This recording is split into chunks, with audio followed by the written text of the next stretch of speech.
Hi,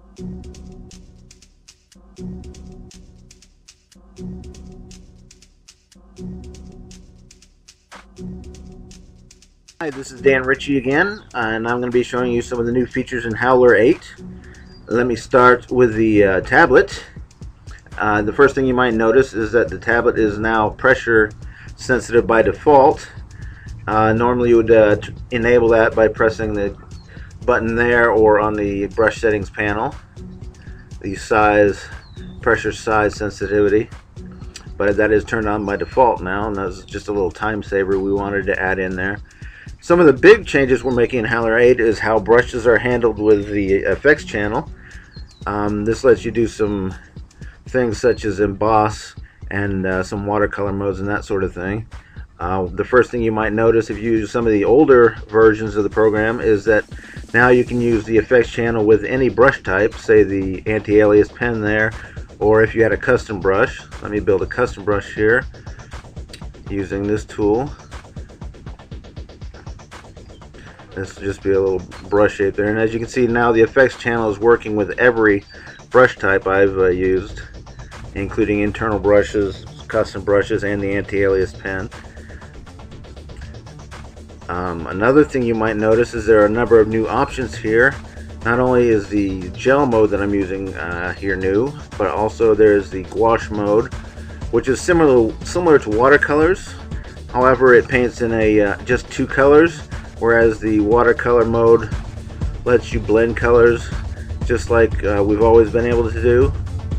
Say you wanted to use some color bleed or some dry out or one of those features. That all works now. Another thing you might have noticed if you've used this before is that this is now working in real time. Previously this was a post process, and now you can see that it's got a real-time preview as well. Most of the things we do here now are real time, performed in real time. And the translucent watercolor now is a very nice tool for doing some watercolor type effects. As you can see, when you overlay one brush stroke over another, you're getting this glazing effect where the previous brush stroke stays laid down. But now we have a new feature called lifting, which will make that sort of come back up and start mixing with the paint color, just like in watercolor painting, as you can see there. And that's sort of a thing that happens after you finish drawing. And let me turn off this this dry out here to demonstrate this a little bit better. So say you had painted something and you wanted to go back and paint over it some more. This lifting setting will lift that up and it'll start mixing those colors in together, and it gives you really a more natural looking watercolor mode. There are also some new presets for watercolors. Some that have been replaced, some of these have replaced the existing ones. They're very similar to the old ones, except for now the effects are now taking place in real time. But as you can see, there are also some new presets here.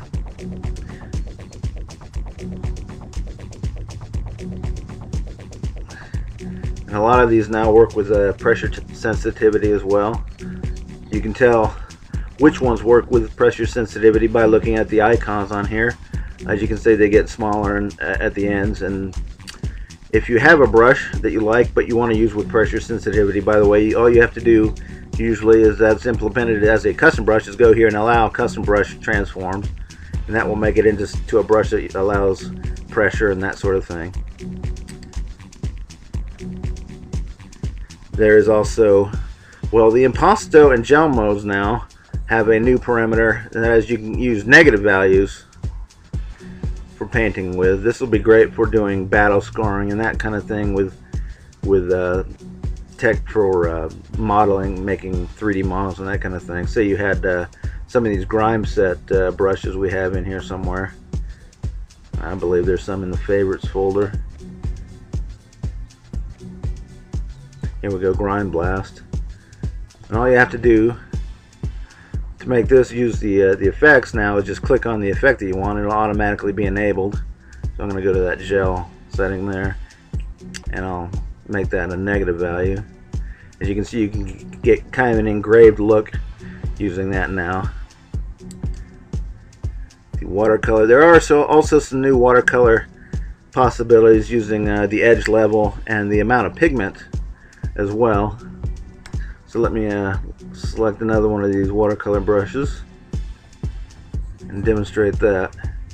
So say you like the look of this brush, but it's a little too much of an edge. You can now turn down that edge and just have that brush there without the edge, without the wet edge, or you can turn it all the way up to 100%. It'll give you a very strong wet edge, depending on your preferences. There's also a new pigment. Let me go to the gouache mode. This is just a two-color paint, just like well, another popular paint program likes to use this type of painting. You can change the pigment now, amount of pigment. This is similar to the opacity, although it works differently. Let me draw that again. See, we're getting a very small amount of pigment in there. This is great for when you use a little bit of pigment for doing watery effects, or if you want to use a lot of pigment, you can get a very opaque look, or you can use kind of somewhere in between and get sort of a blended look. And you can see that is lifting up that paint and blending it all over the place. I'll use more of that. You can see when it picks it up, it kind of spreads it around and makes it more grainy looking. Another thing you can do with these brushes is use paper textures to define their shape or help change their look. Then we have some new paper textures as well. Let me enable dry brush.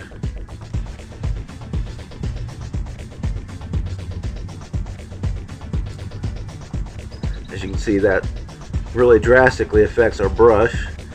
This depends a lot on the opacity of the brush, and it also depends on this relief parameter here. And using different paper textures will give us each brush a very different look.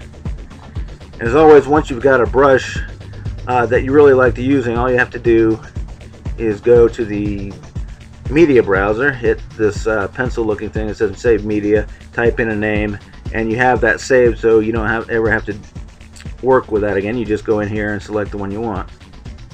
So that's just a look of some of the new features in Howler 8, and we'll probably be back again with some more in the future.